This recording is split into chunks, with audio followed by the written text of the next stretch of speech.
Assalamualaikum warahmatullahi wabarakatuh. Perkenalkan, nama saya Fakih Noval dengan NIM 221910101070.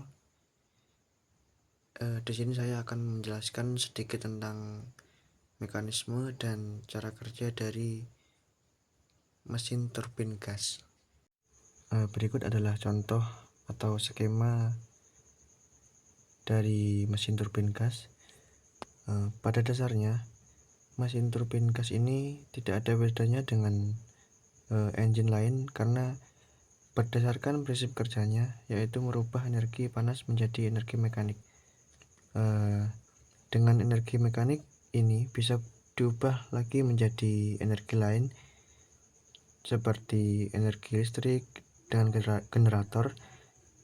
Energi panas ini dihasilkan dari hasil pembakaran bahan bakar, yang mana turbin gas ini menggunakan siklus Brayton yang terdiri dari 4 tahap, yaitu intake atau kompresi, kemudian combustion atau pembakaran, ekspansi, dan lalu gas di exhaust keluar. Pembakaran pada mesin turbin gas sendiri sedikit berbeda ya dengan mesin bensin atau mesin diesel, di mana gas turbin ini memiliki pembakaran yang kontinu seperti kompor gas. Setelah pembakaran ini terjadi akibat dipicu oleh igniter tadi yang saya sebutkan seperti busi, pembakaran ini akan terus-menerus terjadi tanpa ada percikan dari injektor lagi. Sehingga singkatnya, injektor hanya bekerja saat proses starting saja. Di sini pembakaran mencapai 1000 derajat Celcius ya, untuk yang mengakibatkan gas expand atau yang gas keluar secara massal dengan volume yang berlipat-lipat, dan kecepatannya juga tinggi. Gas yang panas yang bertekanan tinggi ini berusaha untuk mengarahkan gas hasil pembakaran sesuai dengan angle dari power turbin. Gas panas dengan kecepatan tinggi ini diarahkan dan ditembakkan oleh nozzle fans ini menuju power turbin. Dan biasanya umumnya power turbin ada 3 stage. Di sini power turbin ya, ada 3 stage umumnya. Singkatnya, gas panas hasil pembakaran ini dirubah menjadi energi gerak.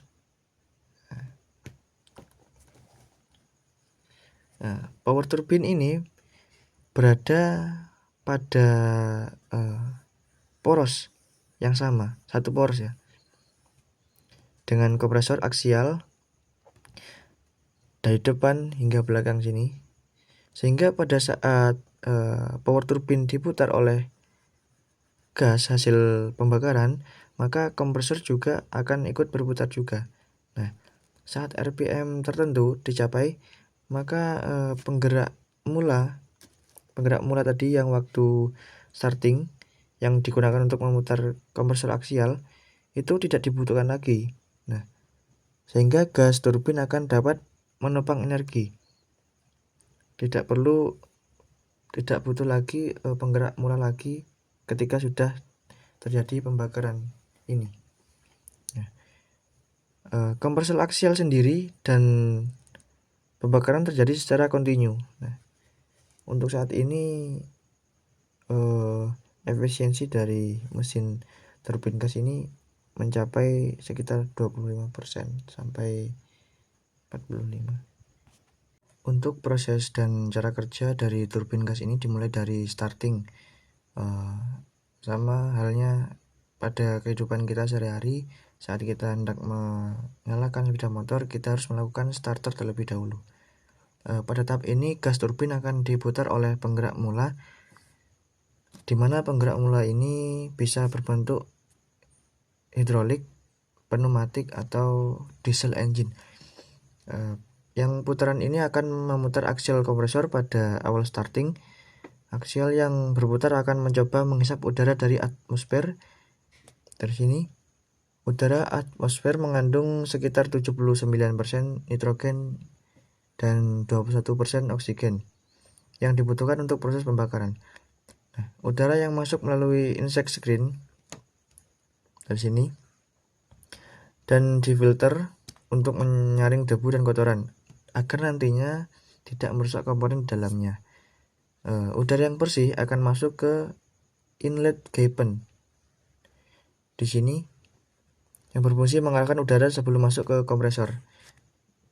Tujuannya yaitu agar angle dari atau posisi dari arah udara yang bersih itu bisa sesuai dan mengakibatkan proses kompresi menjadi lebih efisien. Nah, pada saat udara masuk ke dalam aksial kompresor, udara akan bertemu dengan steel blade.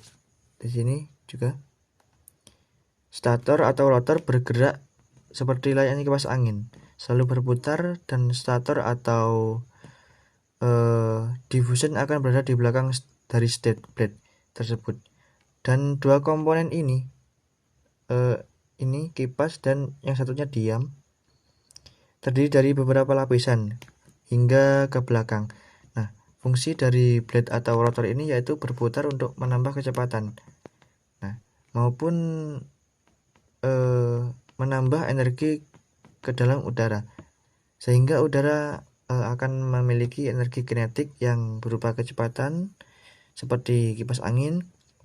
Lalu setelah udara tersebut memiliki kecepatan di belakang blade, di belakang kipas ini ada diffusor atau stator yang akan menghambat laju dari udara yang akan merubah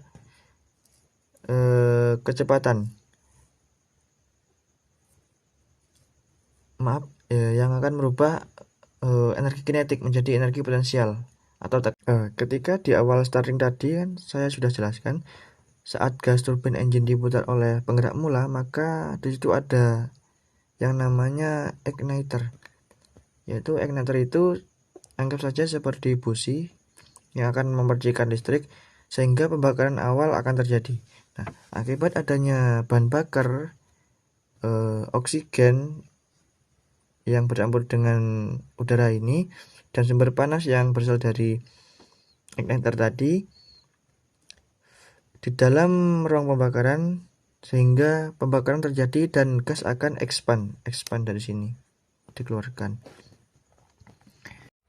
Untuk bahan yang digunakan dalam pembuatan turbin gas ini sendiri, mungkin yang pertama adalah super alloy, yang dimana super alloy ini digunakan untuk bilah turbin dan komponen-komponen yang terpapar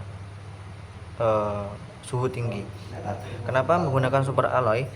Karena super alloy ini memiliki ketahanan tinggi terhadap suhu dan korosi. Nah, super alloy seperti nikel, kromium atau inconel ini mempertahankan kekuatan dan stabilitas struktural pada suhu tinggi.